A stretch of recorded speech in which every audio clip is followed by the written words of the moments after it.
Straight up. That's it.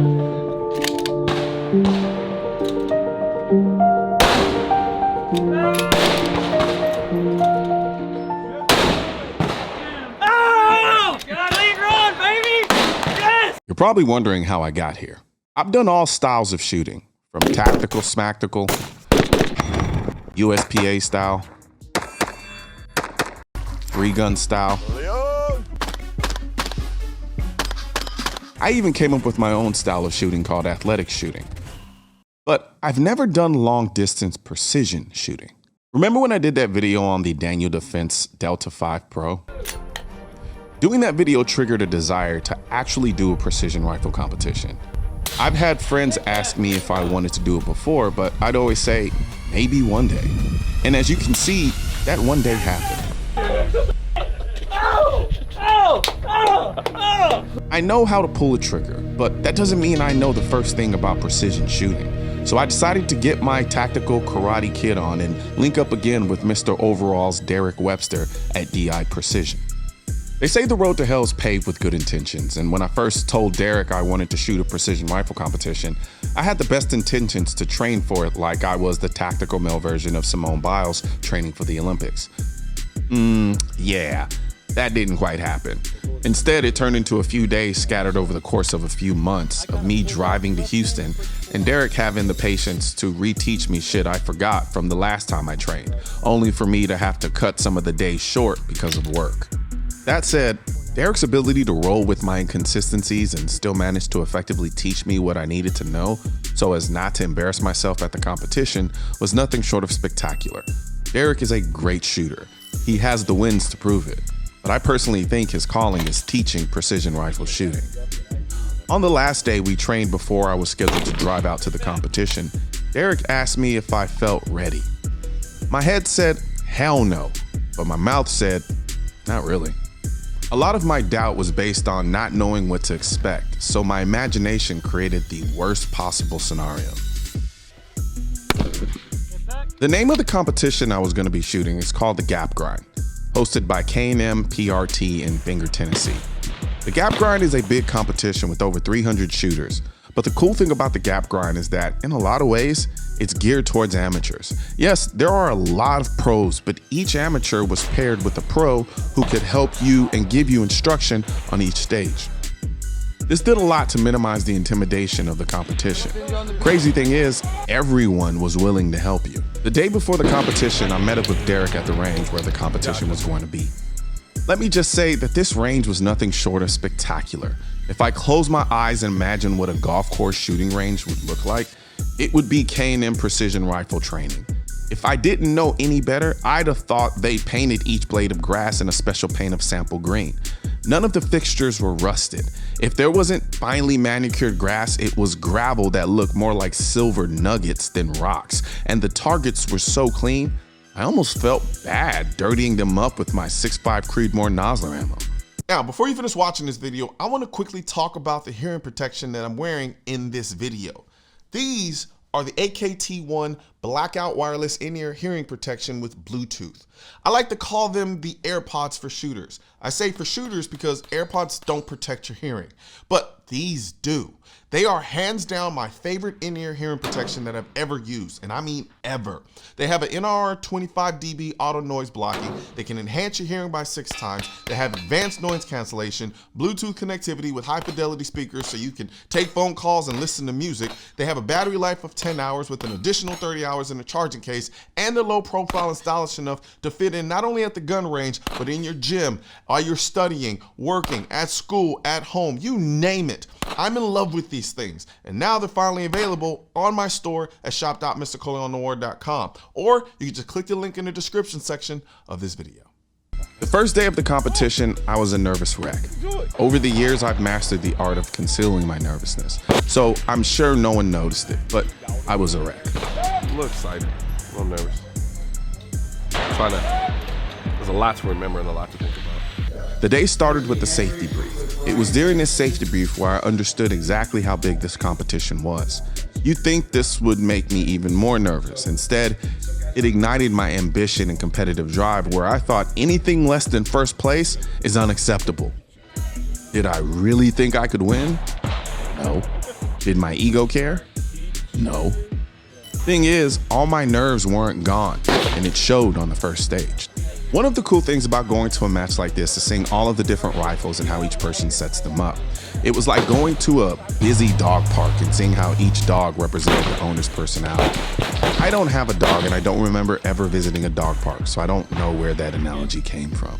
Either way, I enjoyed seeing all of the different rifles, almost as much as I enjoyed shooting. Guess that's just my inner amosexual coming out. On the second stage is where I got out 90% of my nerves and I started to calm down and started remembering all the fundamentals that Derek taught me.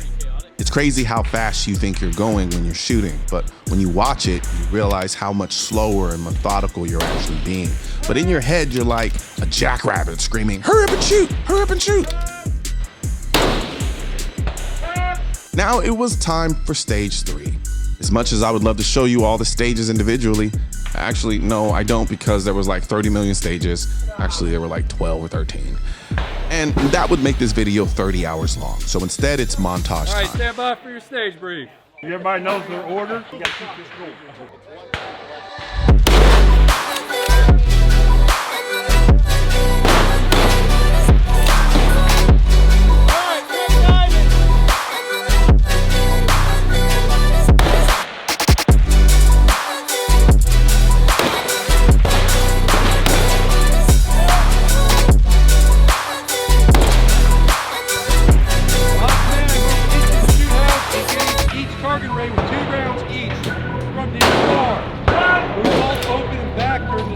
Gas guns move on stage.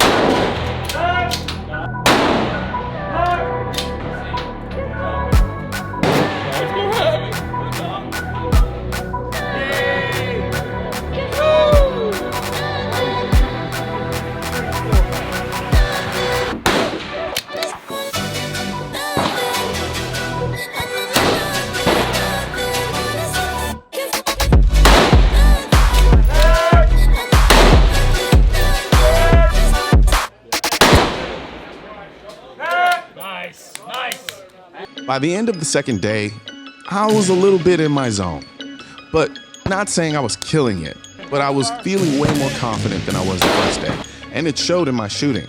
Not to mention, day 2 is a lot shorter than day 1.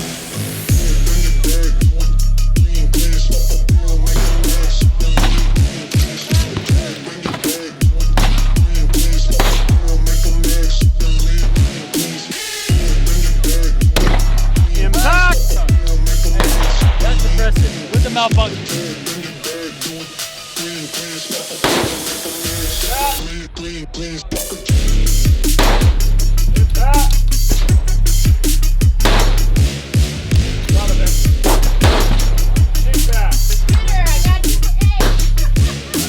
So one of the things that I learned in taking this or doing this shooting competition is your shooting bag is everything. You kind of develop an intimate relationship with your shooting bag in a way that you don't necessarily develop with any other intangible or tangible non-living item. And the bag frustrated me a little bit just because it was never actually perfect. And I'm so used to doing freehand shooting that I at times really wanted to just do it that way. But constantly I would be reminded that it doesn't actually work better to just kind of freehand it and to make sure that I'm utilizing the bag as best I can, because it gives you that stable shooting position and platform. But working the bag in and of itself is almost an art form in itself. So for me, the bag situation was something that I kind of grew into, and that was honestly during our practice sessions, that was a lot of the practice. There wasn't really a shit ton of shooting involved. It was more so understanding how to manipulate and use that bag. So another thing that I remember about this shooting competition is Man, these rifles are heavy. And I usually am kind of a complainer when it comes to the weight of rifles when I'm doing gun reviews, like when I'm doing AR-15s and gas guns and things like that. But these rifles are heavy. But that's what you want with this, because you don't want your rifle dancing all over the place, because you're doing consecutive follow-up shots and you need to make sure that your glass is as stable and still as possible so that you can pick up the next shot as fast as possible. So these rifles are really heavy, and it's great when you're shooting it, but when you have to carry them and move them around during the competition, oh man, that in and of itself was a workout. So I was constantly looking for places to set my rifle down just because it was so heavy. But man, when I tell you, these rifles were so beautiful too. These rifles kind of reminded me of exotic sports cars of bolt action world. Not about bolt action world, but of just guns period, or rifles. They all look beautiful. They all had beautiful colors and paints and schemes and personality. Much in the same way that you do when you go to a car meet and you see a bunch of cars lined up and you see all the different colors and different personalities and stuff like that. And so for me, the rifle, though heavy, I would constantly find myself kind of looking back at it and like, damn, that thing is sexy. Aside from the guns and the ammo and the shooting, the one thing I walked away with was the fact that the people here at this competition were freaking awesome.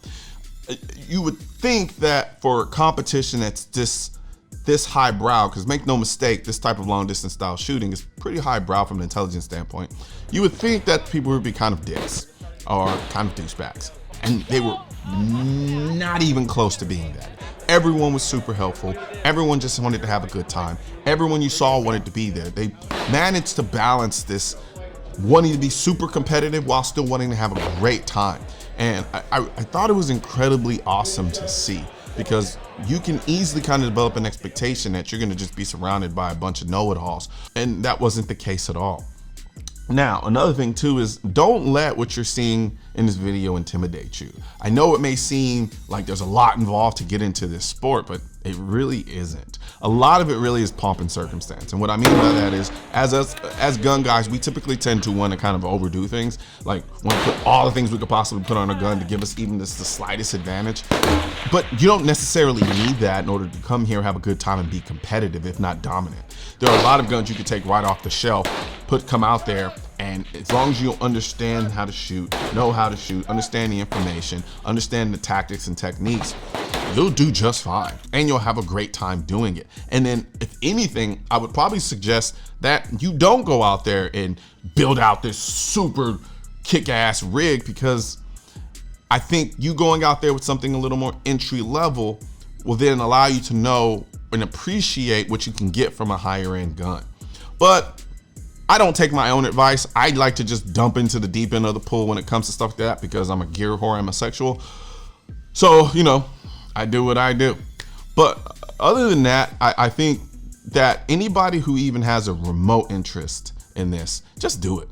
Do it at least once, because the knowledge and the skill set that you develop in the process of getting to this point, I'm telling you, 99% of the population don't have it, and you will. And there's something about that just takes your confidence level and just shoots it through the roof. So I had a good time doing this competition. I'm glad I did the competition. I do have some regrets in terms of the amount of time I could have put towards the competition in terms of training, but for the most part, I had a phenomenal time, and it's an experience I'm never gonna forget. Let's go! Let's go! First clean. Feels good, don't it? Ooh, yeah. First clean, man. That felt good. Dude, that's That awesome. felt good. That is awesome, man. So what just happened? First clean stage. 10 shots, 10 hits. First time since I got here. So I'll take it. Right now, shop.mrcolion.com, we just released our new Stanley Style water tumblers, or coffee tumblers, or whatever you want to put in it, because this keeps your cold drinks cold for 24 hours and your hot drinks hot for 12 hours. On top of that, you get your straw, but even better, you can make it leak proof. But the best thing about it is you can actually put any of the designs, the 2A designs that I have at shop.mrcolion.com on your tumbler. So now you have a better looking tumbler with better functionality. And yeah, so head over to shop.mrcolion.com or hit the link in the description section and grab your Pro 2A tumbler today. Guns aren't political. That's why I need your help getting this message to spread on YouTube by clicking the thumbs up button, leaving a comment to let me know what you think of the video, then subscribing to the channel. But most importantly, click that bell symbol. For products featured in this video, click the links in the description.